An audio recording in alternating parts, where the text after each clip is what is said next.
All right, welcome everyone. We're kicking things off today with a deep dive into logo design. Specifically, we're looking at tips for beginners. Sounds good to me. Yeah, I figure a lot of folks out there are probably thinking about creating a logo, and Oh, they want to make sure it really pops, represents their brand and all that. definitely. It's a big deal. Absolutely. So to help us out, we'll be taking a look at this blog post. Oh, cool. What's it called? It's called, get this, 10 Essential Logo Design Tips for Beginners. Straightforward, right? I like it. To the point. And it's from a site called The Logo Creative. They seem to know their stuff. Well, let's dive in then. I'm curious what they have to say, especially about that whole making a logo powerful thing. I feel like I hear that a lot. Oh, yeah, for sure. It's more than just like making a pretty picture. Right. Exactly. This blog post, they really emphasize that. It's all about, making a visual identity, something that really connects with people. Yeah, it's like your logo is the first thing people see, right? Yep. First impression. It's your handshake, the feeling you give off before you even say a word. And all that from one little design. No pressure, right? None at all. But hey, think about those super famous logos, like Nike or the Apple logo. Oh, yeah, good You point. just see those and bam, instant recognition. You know who they are, what they're about. That's the power of a good logo. So true. Makes you realize how important it is to get it right. Oh, yeah. So where do we even start? Well, lucky for us, the Logo Creative folks have some ideas. And first up, research. Good old research. Can't skip that part. Definitely not. They say before you even think about sketching anything. Wait, hold up. Before you even sketch. Yep. Before any of that, you got to understand your competition. I see where they're going with this. Right. Look at what's working for them, what's not, what's totally overused. Makes sense. You don't want to blend in. You want to stand out. Exactly. It's like, imagine you're making a logo for like a kid's brand, all fun and playful, right? You wouldn't use the same style as, say, a serious law firm. Oh, for sure not. Different vibes entirely. Totally. Got to think about your audience, what they like, what they expect. Yep. All part of the research process. Okay, so we've got research down. What's next on the list? Let me think. Oh, Simplicity. They really hammered that point home. right. Keep it simple, keep it memorable, like those logos we were talking about. Nike, Apple, super simple, but they work. And there's a reason for that. It's psychology, actually. Oh, cool. Tell me more. Our brains, they see so much stuff every day, It's overwhelming. Simple shapes, simple designs, they're just easier to process. That makes sense. Less for our brains to sort through. Exactly. And that's why simple logos are easier to remember. Think about it. You could probably draw the Nike swoosh right now from memory. Yeah, probably. Or the Apple logo. See?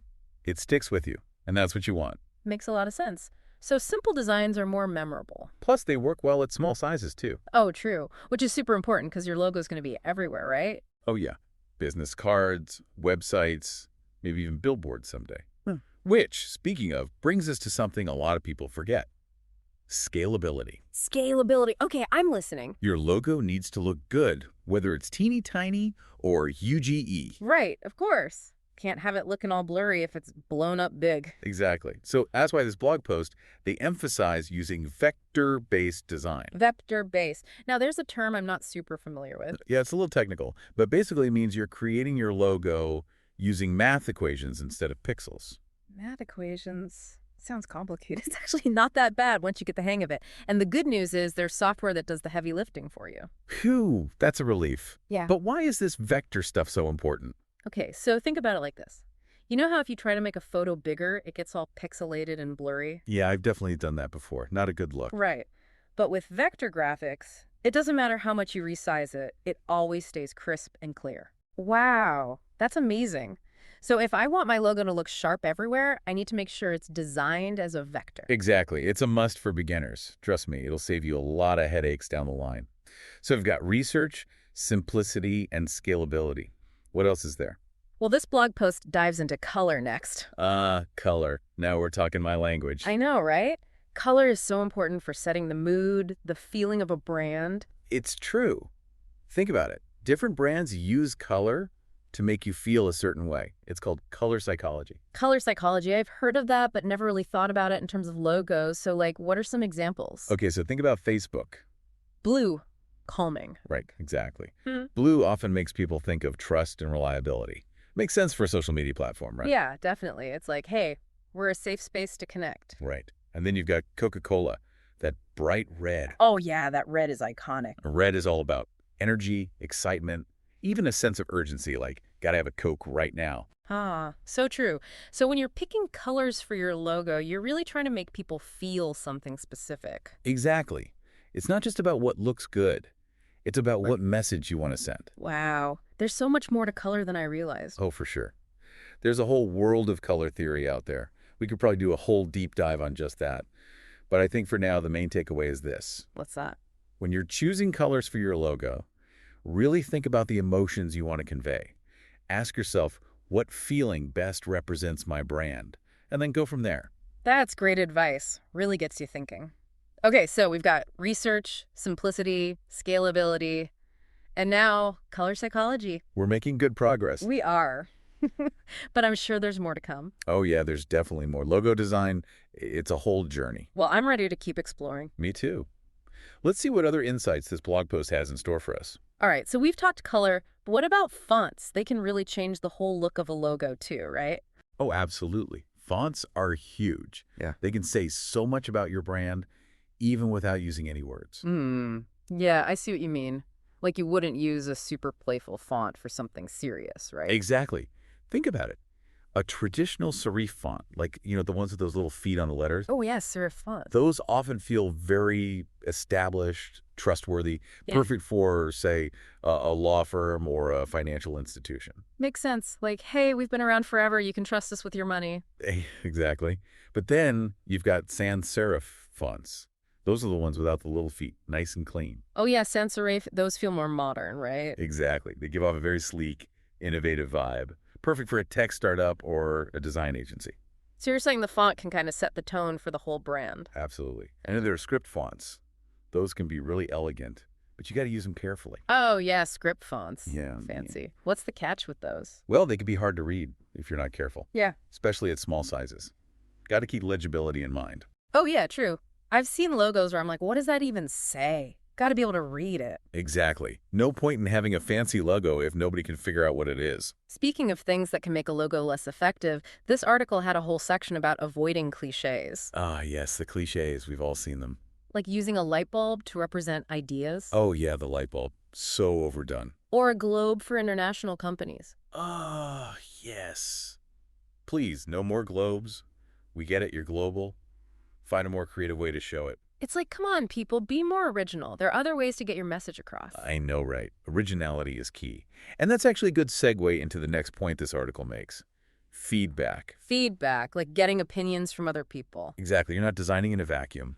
Show your logo to people you trust. Friends, colleagues, potential customers even. Oh, that's a good idea. Fresh eyes can spot things you might miss. Right. And ask them specific questions. Does this logo make sense? Is the font readable? Does it capture the essence of the brand? That kind of feedback can be so valuable. It can help you refine your design, make sure it's really hitting the mark. Absolutely. Feedback is your friend. Now let's shift gears a bit and talk about something really important. Timelessness. Timelessness. Okay, I'm intrigued. What does that mean in the context of logo design? It's about creating a logo that won't look dated in a few years. Something that can stand the test of time. Oh, right, because some design trends are so trendy. They come and go so fast. Exactly. Remember those word art logos from the early 2000s? Oh, I remember those. They were everywhere, and now they just look, well, kind of embarrassing. Uh-huh. Exactly. So the goal is to create a logo that will still feel relevant and impactful years down the line. Think about Coca-Cola or McDonald's. Their logos have barely changed, and they're still iconic. That's true. Those logos are like instantly recognizable. They just work. And that's the power of a timeless design. So how do we achieve that? Is it all about keeping things simple? Simplicity definitely helps. But it's more than that. It's about tapping into the core of your brand, creating a design that truly speaks to its essence. I like that. Designing for the future of your brand. Exactly. Now, remember that testing thing we talked about earlier? Yeah. Getting feedback? Well, there are ways to actually test your logo's effectiveness. Oh, really? Like how? Well, there's A/B testing. You show different versions of your logo to different groups of people and see which one performs better. Or you could do surveys, ask specific questions about how people perceive your logo. Wow, that's interesting. Like a scientific approach to logo design. In a way, it is. It's all about gathering data and using it to refine your design. That makes a lot of sense. So we've got feedback from humans and feedback from, well, data. Exactly.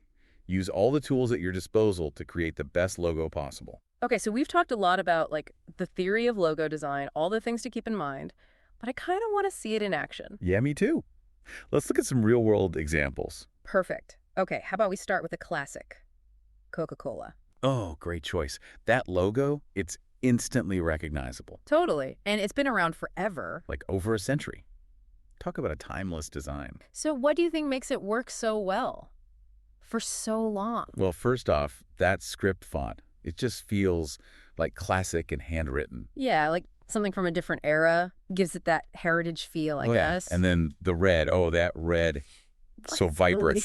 Energetic, happy. Exactly. Like they bottled up those feelings right in the logo. Huh. That's a good way to put it. Okay, so we've got Coca-Cola, all about tradition and energy. What about something a little more modern? Okay. How about Google? Google, yeah. Their logo is super recognizable, too. And it's interesting because it's changed over time. Yeah. Little tweaks here and there. Yeah, they've modernized it, but it still feels, like, friendly. Right. Those bright colors, they're still there. That playful vibe. It's like they're saying, hey, we're a big tech company, but we don't take ourselves too seriously. Exactly. And that's a good reminder, actually. Your logo doesn't have to be set in stone. Oh, you mean it can evolve? Yeah. As your brand grows, you might want to make some changes. That makes sense. But you still want to keep the core idea, right? Totally. Yeah. It's like, think of a logo as a fingerprint. It's unique to you. A fingerprint, that's a good analogy. Okay, before we wrap up this deep dive, I have one last question. Shoot. We've talked about avoiding cliches, right? And being original. But can you be too original? Ooh, good question. Like, can a logo be so weird that it just confuses people? Yeah, that's a balancing act, right? Right. You want it to stand out, but not be, like, totally off-putting. Exactly. It's got to be memorable, but still make sense to your audience. So how do you find that balance? Well, testing and feedback are key again. Show it to people, get their reactions. Okay, makes sense. See if they get it. Right. Ask them, what do you think of this? What feeling do you get? That kind of thing. So it's all about finding that sweet spot. Creative, but not too out there. Exactly. It's art and science all mixed together. Well, I've got to say, this deep dive has been really eye-opening. I never realized how much thought goes into a good logo. Yeah, it's more than just throwing some shapes and colors together. Definitely. It's like a whole strategy behind it. Absolutely. And it's fascinating how something so small can have such a big impact, Yeah, I think so too. Well, folks, we've reached the end of our logo design deep dive. I hope you learned some new things. And I hope you're feeling inspired to create your own awesome logos. And remember, if you're just getting started with logo design, Don't be afraid to experiment. yeah, try things out, get feedback, and most importantly, have fun with it. Exactly. It's all about the journey. All right, that's it for us today. Thanks for joining us.